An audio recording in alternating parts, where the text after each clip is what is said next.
میں نے ایک دفعہ ایک صاحب کو بتایا، وہ اس کے لفظ جوان ہونے کا جو انداز ہے وہ میرے سامنے آج بھی ہے۔ مجھے کہنے لگے بابا جی تھے، کوئی جوان ہونے کا ٹوٹکا تو بتائیں۔ ایسی بھی یوں بھی کیا ساتھ نا، ایسی مٹھیاں بند کر کے یوں بھی کیا، کوئی جوان ہونے کا ٹوٹکا تو بتائیں، ہو حکمت والا۔ میں نے کہا 3 چھوارے اور 3 خوبانیاں جوان۔ کیسے؟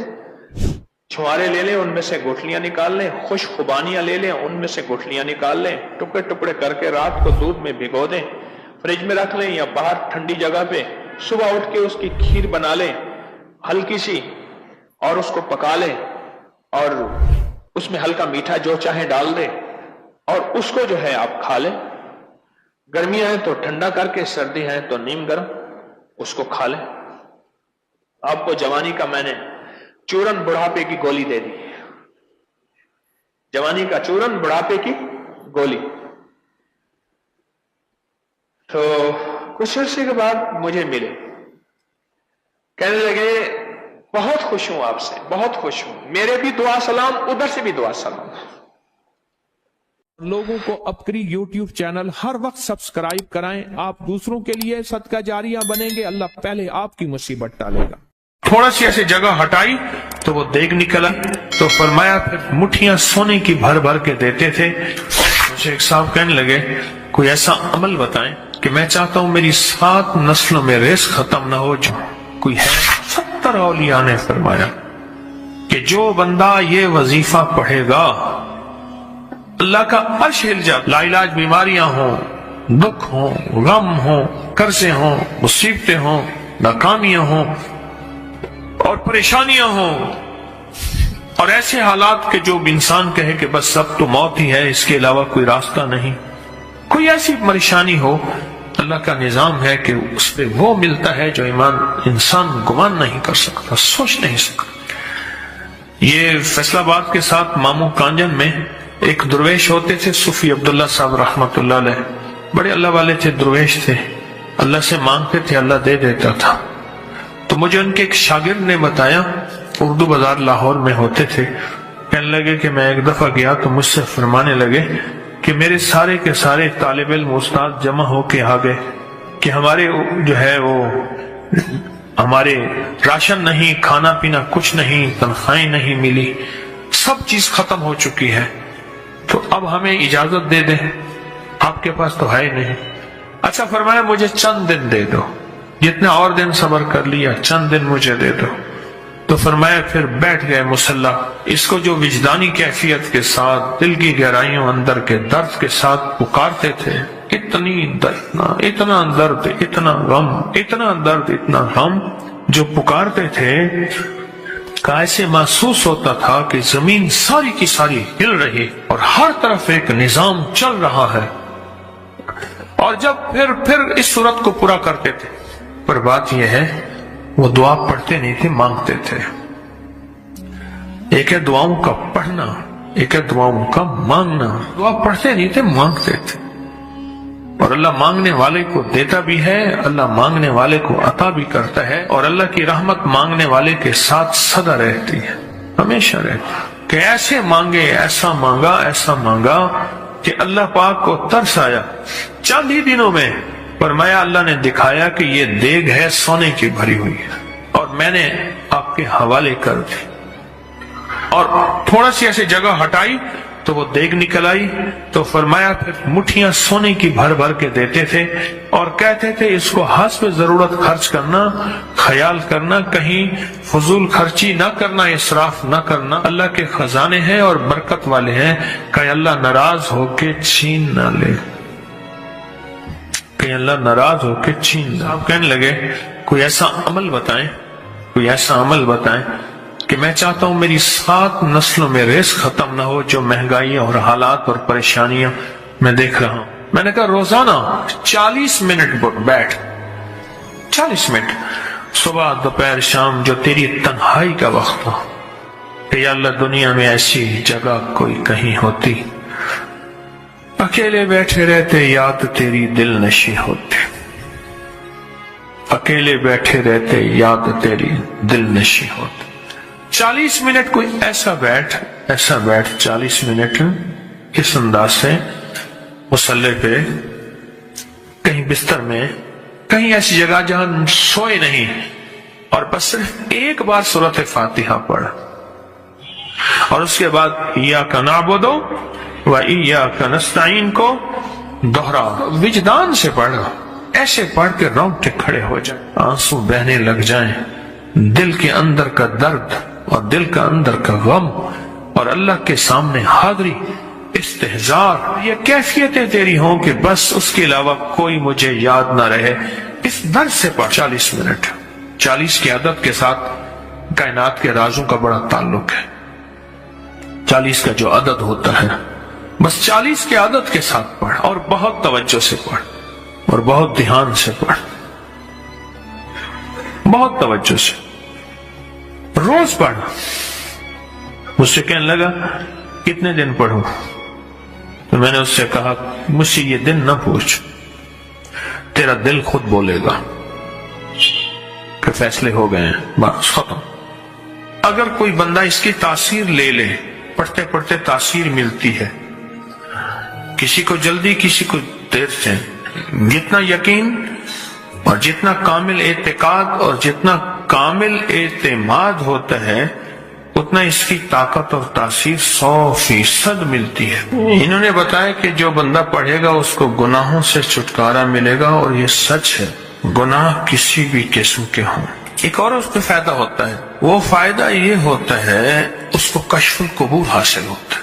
کشف القبور یہ ہوتا ہے کسی بھی بندے کی قبر میں یا کسی صاحب مزار میں یا کسی اللہ والے کی قبر پہ یا کسی بڑے کی قبر مزار پہ بیٹھ کر اگر آنکھیں بند کرے گا، سر جھکائے گا اور چند بار یہی پڑھے گا، تو یا وہ نظر آ جائیں گے یا پھر پوری کی پوری زندگی ان سے گفتگو، ان سے باتیں اور ان سے حالات اور ان سے واقعات اور ان سے لینا اور ان سے پوچھنا اور ان سے فائدہ اور ان سے استفادہ، یہ سب شروع ہو جائے گا۔ اور کتنی بار پڑھنی ہے؟ ایک بار، اور ہر نماز کے بعد۔ اگر آپ میرا اور میری نسلوں کا تصور کر لیں گے، پھر فائدہ تجربہ کر لینا، دیکھ لینا۔ سخت تصور میرا اور میری نسلوں کا، اگلا اس کا فائدہ یہ ہوتا ہے کہ اس کو کشف الصدور ہوتا ہے۔ کشف الصدور یہ ہے اس کے سینے میں کیا بات ہے، اس کے سینے میں میرے لیے کھوٹ ہے یا خیر ہے، اس کے سینے میں میرے لیے محبت ہے یا نفرت ہے، اور اس کے سینے میں میرے لیے کیا فیصلے ہیں۔ یہ سب کچھ اس کو ملتا ہے۔ کس کو؟ جو بندہ صرف نماز کے بعد، اس کا ایک اور فائدہ اور بھی ہے، سورۃ الحاقم التکاثر کا ایک اور بھی فائدہ زبردست ہے۔ جو چاہتا ہے کہ میری دعاؤں میں خشوع ہو، دھیان ہو، میری نماز وہ ہو کہ جس نماز میں میں اللہ سے باتیں کروں، وہ نماز جو اللہ سے باتیں کرنے والی نماز، ایسے میں جیسے اللہ سے باتیں کر رہا ہوں، ایسے میں اللہ کو اپنے دکھ سنا رہا ہوں، ایسے جیسے میں اللہ کو اپنے غم سنا رہا ہوں، ایسے جیسے اللہ کے ساتھ راز و نیاز کر رہا ہوں۔ ایسا ایک سجدہ بھی نصیب ہو جائے تو خوش قسمت انسان ہوگا، ایک سجدہ بھی نصیب ہو جائے زندگی میں۔ اور جو سورۃ الحاقم التکاثر پڑھتا ہے، سورۃ الحاقم التکاثر، اس کی زندگی میں نماز میں خشوع، دھیان، سجدوں میں دھیان، اللہ کے ساتھ تعلق، تعلق تو جانتے ہیں، تعارف کسے کہتے ہیں؟ جس کو کہتے ہیں معرفت۔ یہ اللہ پاک یہ چیزیں شروع کرا دیتے ہیں۔ سورۃ التکاثر کے فائدے عجب ہیں، کہیں گے تو میں اس کو ہی بتانا شروع کر دوں گا، اس کے بہت فائدے ہیں۔ میں نے تو ابھی بہت سے مضامین آپ کو اور دینے ہیں، بہت سی باتیں اور دینی ہیں۔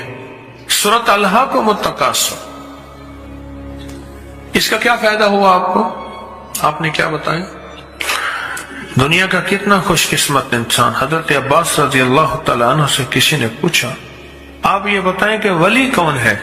تو دوسرا بندہ بولا ولی وہ ہے جو دن کو روزہ رکھے اور رات کو تہجد پڑھے اور مصلی سے نہ ہٹے اس کی روشن راتیں ہوں روشن دن ہوں؟ پر نہیں.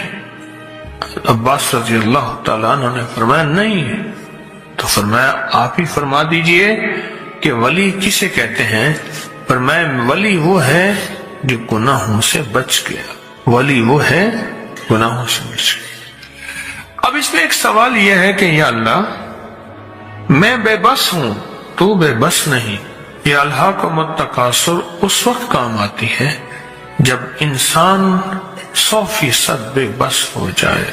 یا اللہ میں نیک بننا چاہتا ہوں، تیرا دوست بننا چاہتا ہوں، تیرا ولی بننا چاہتا ہوں، تیرا قرب چاہتا ہوں، تیری معرفت چاہتا ہوں، تیری محبت چاہتا ہوں اور تیرا ساتھ لینا چاہتا ہوں. اے اللہ تم مجھے اپنا ساتھ دے دے اور مجھے اپنا ساتھ دے دے، ساتھ دے دے. اور ہوں بے بس، میرے پیچھے نفس اور شیطان ہے، میرے پیچھے شیطانی دنیا ہے.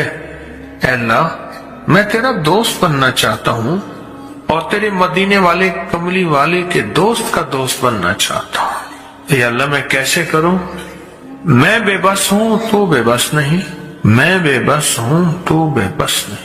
تو اسی لمحے میں اللہ پاک جل شان ہو، اسی لمحے میں اللہ جل شان ہو اپنی مدد کو اس کے ساتھ سورۃ التکاثر کی وجہ سے شامل کر دیتے ہیں. سورۃ التکاثر کی وجہ سے، سورۃ الہاکم التکاثر کی وجہ سے اس کے ساتھ شامل کر دیتے ہیں. اللہ کہتے ہیں میرے بندے تو بے بس ہے، تو نے مجھے اپنے ساتھ ملایا ہے.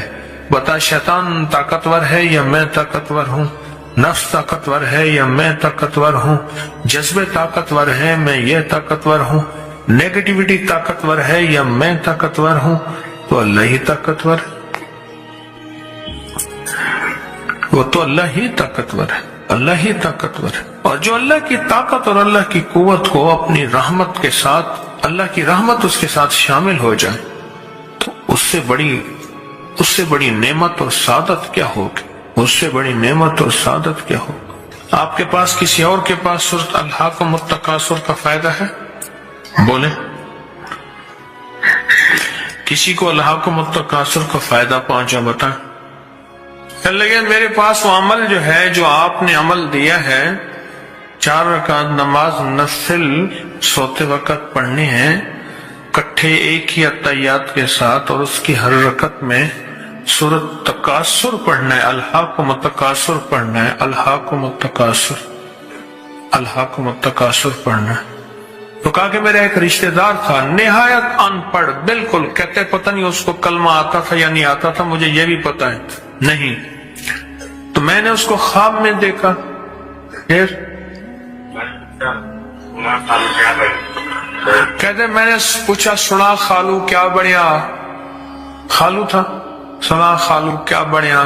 پھر اس وقت آپ بیگم کے پاس کری تھی تو بیگم نے بلایا ادھر اور کہنے میرے بات کی جانا پہلے اس بچے کے پاس جو انہوں نے کہا یہ تصویر کھانے دے گئے یا اس کے کہنے لگا بیوی بھی ساتھ کھڑی تھی. تو کہا مجھے، کہنے لگا میں نے تیرے ساتھ نہیں جانا، اس کے پاس جانا ہے. یہ ایک دفعہ مجھے تسبیح خانے لے کر گیا تھا، وہ اسی کی وجہ سے بچ گیا، اسی کی وجہ سے بچ گیا.